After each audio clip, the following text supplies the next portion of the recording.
अध्याय 16 दैवी तथा आसुरी स्वभाव। भगवान ने कहा, हे भरत पुत्र, निर्भयता, आत्मशुद्धि, आध्यात्मिक ज्ञान का अनुशीलन, दान, आत्मसंयम, यज्ञ परायणता, वेदाध्ययन, तपस्या, सरलता, अहिंसा, सत्यता, क्रोध विहीनता, त्याग, शांति, छिद्रान्वेषण में अरुचि, समस्त जीवों पर करुणा, लोभ विहीनता, भद्रता, लज्जा, संकल्प, तेज, क्षमा, धैर्य, पवित्रता, ईर्ष्या तथा सम्मान की अभिलाषा से मुक्ति, ये सारे दिव्य गुण हैं जो दैवी प्रकृति से संपन्न देवतुल्य पुरुषों में पाए जाते हैं।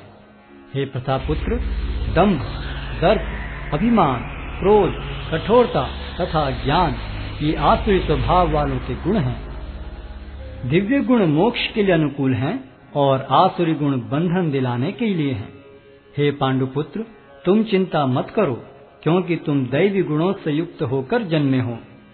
हे प्रथापुत्र, इस संसार में सृजित प्राणी दो प्रकार के हैं, दैवी तथा आसुरी। मैं पहले ही विस्तार से तुम्हें दैवी गुण बतला चुका हूँ। अब मुझसे आसुरी गुणों के विषय में सुनो। जो आसुरी हैं वे यह नहीं जानते कि क्या करना चाहिए और क्या नहीं करना चाहिए। उनमें न तो पवित्रता, न उचित आचरण और न ही सत्य पाया जाता है। वे कहते हैं कि यह जगत मिथ्या है, इसका कोई आधार नहीं है और इसका नियमन किसी ईश्वर द्वारा नहीं होता। उनका कहना है कि यह कामेच्छा से उत्पन्न होता है और काम के अतिरिक्त कोई अन्य कारण नहीं है। ऐसे निष्कर्षों का अनुगमन करते हुए आसुरी लोग, जिन्होंने आत्मज्ञान खो दिया है और जो बुद्धिहीन हैं, ऐसे अनुपयोगी एवं भयावह कार्यों में प्रवृत्त होते हैं जो संसार का विनाश करने के लिए होता है।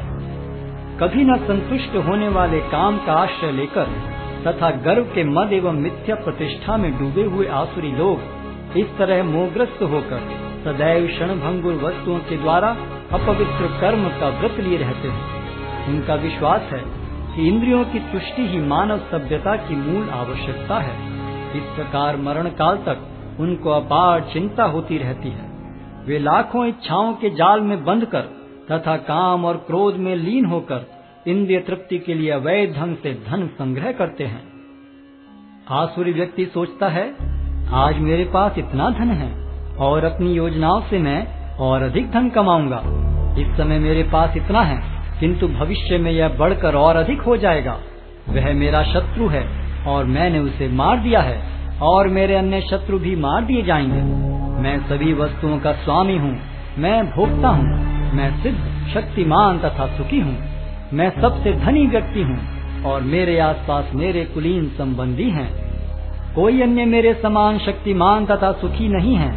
मैं यज्ञ करूँगा, दान दूंगा और इस तरह आनंद मनाऊंगा।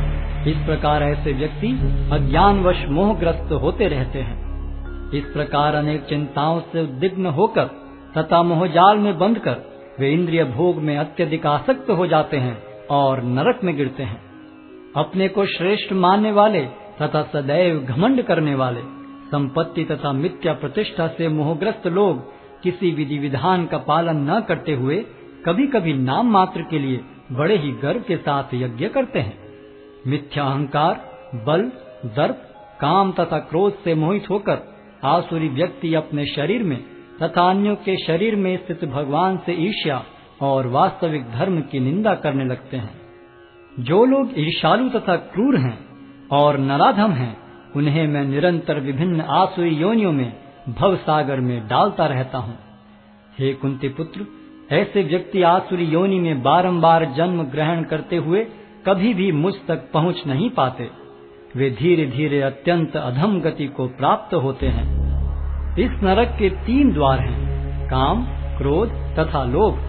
प्रत्येक बुद्धिमान व्यक्ति को चाहिए कि इन्हें त्याग दे, क्योंकि इनसे आत्मा का पतन होता है। हे कुंती पुत्र, जो व्यक्ति इन तीनों नरक द्वारों से बच पाता है, वह आत्म साक्षात्कार के लिए कल्याणकारी कार्य करता है और इस प्रकार क्रमशः परम गति को प्राप्त होता है। जो शास्त्रों के आदेशों की अवहेलना करता है और मनमाने ढंग से कार्य करता है, उसे न तो सिद्धि, न सुख, न ही परम गति की प्राप्ति हो पाती है। अतएव मनुष्य को यह जानना चाहिए कि शास्त्रों के विधान के अनुसार क्या कर्तव्य है और क्या अकर्तव्य है। उसे ऐसे विधि विधानों को जानकर कर्म करना चाहिए जिससे वह क्रमशः ऊपर उठ सके।